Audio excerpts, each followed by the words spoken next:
Hello guys welcome to mountain முடிச்சு promo. Today எபிசோட என்ன இன்ட்ரெஸ்டிங்காக நடக்க போகுதுன்னு பார்த்தீங்கன்னா, நம்ம சூர்யாவோட டாட் இருக்கார்ல, அதாவது பரமசிவம். அவர் என்ன பண்ணுறாருன்னா, நந்தினி இருக்கிற இடத்துக்கு போய் நந்தினியை வந்து காப்பாற்றிடுறாருங்க. எப்படின்னா அது அந்த வீடியோ நான் ஃபுல்லாக பாருங்கள். இந்த வீடியோ ஃபுல்லாக பாருங்கள், அப்போ தான் என்ன நடந்து சொல்கிறேன்.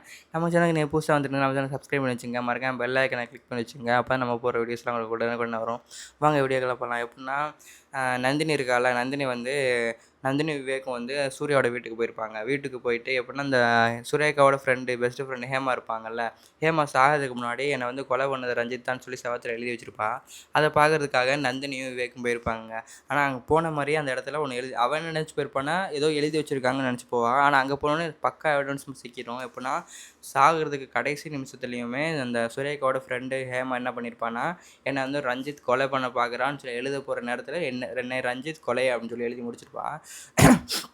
அதோட நந்தினி வந்து அண்ணா இந்த இருக்கு பாருங்கன்னு சொல்லிட்டு விவேக்கிட்ட சொல்லி, ஆமாம்மா இந்த ஒரு எவிடன்ஸ் போதுமா அந்த ரஞ்சித் பாய் முகத்தில் எக்கரிக்கிறதுக்கு, வாமா போய் போலீஸ்லேயே ஹேண்ட் ஓவர் பண்ணிடலாம். இல்லை நான் இந்த எவிடன்ஸ் கூட பத்தாது, இதே கிராஃபிக்ஸ்னு சொல்லிடுவான் அவன்.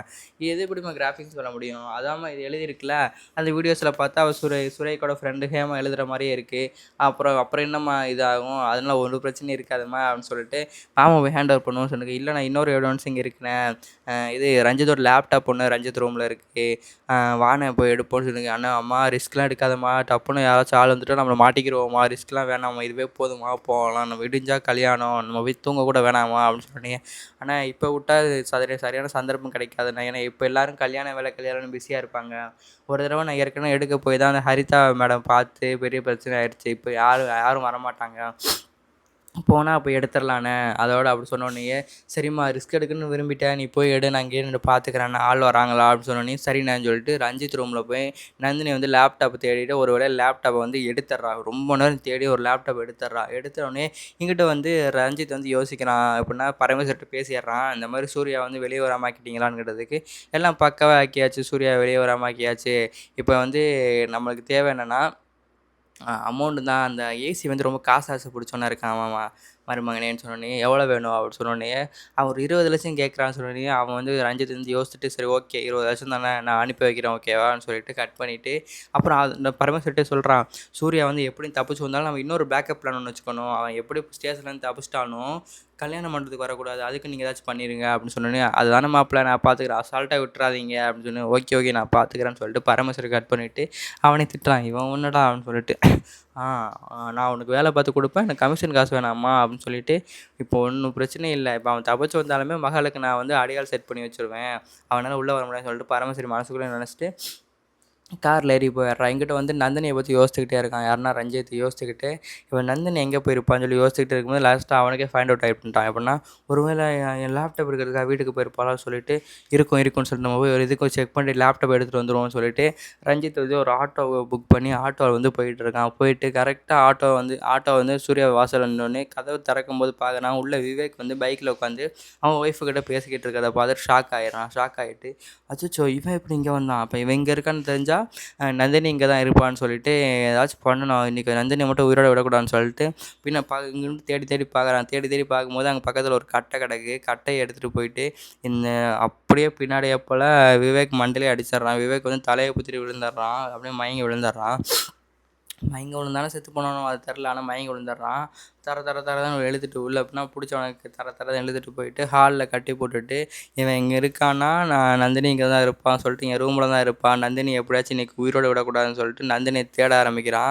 தேடிக்கிட்டு இருக்கும்போது ஒருவேளை நம்ம ரூமுக்கு போயிருப்போம் லேப்டாப் எடுக்கிறதுக்கான்னு சொல்லிட்டு அவர் ரூம் பார்த்து ஓப்பனில் இருக்குது, இங்கே தான் இருப்பான்னு சொல்லிட்டு ரூமுக்குள்ளே போய் தேடுறான், அவன் இல்லை. அதேமாதிரி கிச்சனுக்குள்ளே போய் பார்க்குறான், கிச்சன்லேயும் நந்தினி இல்லை. அவன் நந்தினி எங்கே போயிட்டான்னா பூஜை ரூமில் போய் லேப்டாப் ஒழிச்சு வச்சிட்றான்.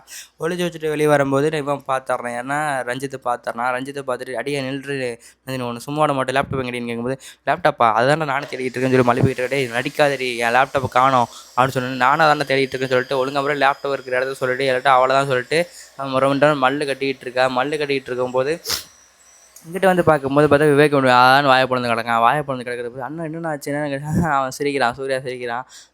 அவ்வளோதான், இவன் உயிரோடு இருக்கானா வாங்கிட்டானா கூட எனக்கு தெரியாது, ஒழுங்காக முறை லேப்டாப் கொடுத்துருன்னு சொல்லி அப்படியே விட்றான்னு சொன்னோடனே ரஞ்சித் என்ன பண்ணுறான், எப்படியோ நந்தினி அடித்து போட்டு மயக்க மடையை வச்சுட்டு ஹாலில் டைனிங் டேபிளோட சேர்த்து கட்டி வச்சிடுறான். கட்டி வச்சுட்டு ஒழுங்கா மரியாதை லேப்டாப் எங்கே இருக்குன்னு சொல்லிட்டு அப்புறம் நடக்கிறதே வெறிய ஆகிப்போயிடும் அப்படின்னு சொன்னோன்னே, லேப்டாப் இருக்கிறது சத்தியமாக எனக்கு தெரியாதுடா அப்படின்னு சொன்னோன்னே, தெரியாதுல சொல்லிட்டு போய் சிலிண்டர் எடுத்துகிட்டு வந்துடுவான். சிலிண்டர் எடுத்துகிட்டு வந்துட்டு நடு ஹாலில் வச்சு ஓப்பன் பண்ணி விட்டுட்டு, நீ எனக்கு பார்த்துக்க, நீ வந்து சொல்லலைல்ல அவ்வளோதான், வெடிச்சு சாவுங்கடி வீடோட, எவிடன்ஸும் அழிஞ்சிரும், நீ அழிஞ்சிருவேன், எனக்கு ஒரு கல்லில் 2 மாங்கான்னு சொல்லிட்டு சிரிச்சுக்கிட்டு அவனுக்கு கேஸ் ஓப்பன் பண்ணி விட்டு போயிடுவான்.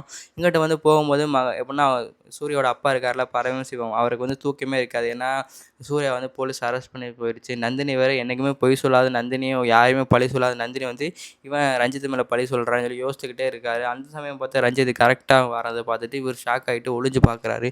இந்நேரத்தில் இவன் எங்கே போயிட்டு வரான் அப்படின்னு சொல்லிட்டு பார்க்கும்போது இவன் வந்து நைஸாக பதுங்கி பதுங்கி வரதை பார்த்துட்டு இவன் எதுக்கு பதுங்கி பதுங்கி வரான்னு சொல்லி பார்க்கும்போது ஆளை பார்த்துட்டு ஒளிகிறான். ஆளை பார்த்துட்டு ஒளிஞ்சு இன்னும் ஆளை பார்த்துட்டு கூட ஒளிகிறான், சம்திங்ஸ் ராங்னு சொல்லிட்டு நந்தினி வேறு காணுமேன்னு சொல்லிட்டு நந்தினி கால் பண்ணோன்னே நந்தினி எடுக்கலை. அதேமாதிரி விவேக்கு கால் பண்ணுறான், விவேக்கும் எடுக்கலை. சூர்யாவோட அப்பா கால் பண்ணி பார்க்குறாரு, எடுக்கவே இல்லை 2 பேருமே. அவட விஜய்க்கு கால் பண்ணோன்னே சொல்லுங்க ஐயான்னு சொன்னோன்னே, நந்தினி அவங்க வந்தாங்கன்றதுக்கு வந்துக்கிட்டு இருக்காங்க ஐயா அப்படி சொன்னேன். அப்படியாம்மா, சரிம்மா சரிம்மா, இல்லைம்மா இவன் இல்லைம்மா நந்தினிக்கு எதுவும் ஆகிற மாதிரி நான் கனவு கண்டேன்னு சொன்னோன்னே, அப்படியாப்பா சரிப்பா நான் பார்க்குறப்பா சொல்லிட்டு அதோட கட் பண்ணிவிட்டு இவன் யோசிச்சு பார்த்துக்கிட்டு இருக்கான் பரமசிவன். ஒரு வேளை என்ன நடந்திருக்கும், இவன் எங்கே போயிட்டு வர நேரத்தில்ன்னு சொல்லிட்டு, சரி நம்ம போய் வெளியே போய் பார்ப்போம், ஏதாச்சும் எவிடன்ஸ் சிக்கிதான்னு சொல்லி வெளியே போய் பார்ப்போம்னு சொல்லிட்டு வெளியே போகிறதுக்கு முன்னாடி சரி இவன் என்ன பண்ணுறான்னு பார்ப்போம்னு சொல்லிட்டு பார்த்தா இவன் கால் பண்ணி பார்க்குறான். பரமசிவர்கிட்ட கால் பண்ணி ரஞ்சித் பேசிக்கிட்டு இருக்கான். என்ன பேசிக்கிட்டு இருக்கான்னா, அவ்வளோதான், எனக்கு வந்து நீ வந்து சூர்யா மட்டும் வெளியே ஒரு இடம் பார்த்துக்க, அப்படி வெளியே வந்தாலும் அடியால் செட் பண்ணிடு அப்படின்னு சொன்னோடனே, ஓகே மருமகனே எல்லாமே பார்த்துட்டேண்ணா அப்படின்னு ஷாக் ஆகிடுறதெல்லாம் கேட்டு ஷாக் ஆகிட்டு இப்போ நந்தினியை வந்துட்டா என்ன மருமகனே பண்ணுறீங்க, நந்தினி இனிமேல் வரமாட்டா, நந்தினி வந்து சுந்தரவல்லி ஆண்டி வீட்டிலேயே வச்சு லாக் பண்ணிவிட்டு சிலிண்டர் ஓப்பன் பண்ணி விட்டு வந்திருக்கேன், இன்னும் கொஞ்ச நேரத்தில் வெடிச்சு செதறிடுவான்னு சொன்னோன்னே இதை கேட்டு ஷாக் ஆயிடுவான் பரமசிவம். ஷாக் ஆகிட்டு, அட கொலகாரப்பாவி நீ தான் எல்லாத்துக்கும் காரணமாடா, எப்படியாச்சும் என் மருமகளை காப்பாற்றணும், இவனோட சண்டை போட்ட நேரம் இல்லைன்னு சொல்லிட்டு வெறுன்னு அவர் கார் எடுத்துகிட்டு வேகமாக போயிடுறாரு. வேகமாக போகிறாரு, இப்படின்னா அவர் ஹார்ட் பேஷண்ட் தான் இருந்தாலும் வேகமாக போகிறாரு, மருமகளை காப்பாற்றணும்னு சொல்லிட்டு வேகமாக போகிறாரு. போயிட்டு வேகமாக ஓப்பன் பண்ணிட்டு விண்டோ ஜன்னல்லாம் திறந்து பார்த்து நந்தினி ரொம்ப மயக்கத்தில் இருக்கா. அதே மாதிரி விவேக மயக்கத்தில் இருக்கா. தண்ணி தெளிச்சு எழுப்பி நந்தினிமான்னு சொன்னோன்னே, சார் என்ன சார் அப்படின்னு சொன்னோன்னே, வேகமாக இது கொலகார ரஞ்சித் தான், எனக்கு தெரியுமா எல்லாத்தையும் நான் கேட்டேம்மான்னு சொல்லிட்டு ஓப்பன் பண்ணி விட்டுட்டு விவேக்கு இது பண்ணி விட்டு காரில் விவேக்கை ஏற்றி போட்டு ஹாஸ்பிட்டல் போயிட்டு விஜய்க்கு இன்ஃபார்ம் பண்ணி விட்டுறாங்க. விஜய்க்கு இன்ஃபார்ம் பண்ணி விஜய் ஹாஸ்பிட்டல் வந்துடுறான். ஹாஸ்பிட்டல் வந்தோடனே டாக்டர்ஸ்லாம் பார்த்துட்டு விவேக்கு வந்து கொஞ்சம் பலமாக தான் காயம் பின்னாடி பட்டிருக்கு, மிச்சப்படி பிரச்சனைலாம் எதுவும் இல்லை, நாங்கள் பார்த்துட்டு தான் இருக்கோம், உயிருக்கு எந்த ஆபத்தும் இல்லைன்னு சொன்னோன்னே அப்போ தான் உங்களுக்கு நிம்மதியாக வருது. ஓகேம்மா சரி வாமா ரஞ்சித், வாமா நந்தினி போய் அந்த இவன் ரஞ்சித்தோட கதையும் முடிப்போம் வாமான்னு சொல்லிட்டு சூர்யாவோட அப்பா சொன்னோன்னே, இல்லை இல்லைம்மாம்மா இந்த எவிடன்ஸ் இருக்குது, இது வந்து போலீஸில் ஹேண்ட் ஓவர் பண்ணிட்டு போலீஸோட போய் அவனை அரெஸ்ட் பண்ணுவோம்னு சொன்னோன்னே அதுவும் சரி தான் சொல்லிட்டு விஜய் நீ இருந்து விவேக்கை பார்த்துக்கோ, நாங்கள் 2 ஸ்டேஷன் போய்ட்டோம்னு சொல்லிட்டு நந்தினி சூர்யாவோட அப்பாவும் போகிறாங்க, போலீஸ் ஸ்டேஷன் போயிட்டு நந்தினி என்ன பண்ணுறாங்க, அந்த வீடியோவை காட்டி இந்த எவிடன்ஸ்லாம் காட்டிட்டு வாங்கன்னு சொல்கிறா. இதோட இந்த எபிசோட முடிக்கிறாங்க. இந்த வீடியோ பிடிச்சிருந்தா லைக் பண்ணுங்கள், கமெண்ட் பண்ணுங்கள், சேனல் சப்ஸ்கிரைப் பண்ணி வச்சுங்க. இந்த மாதிரி ஒரு நெக்ஸ்ட் ஒரு வீடியோவில் பார்க்கலாம். Tata bye by.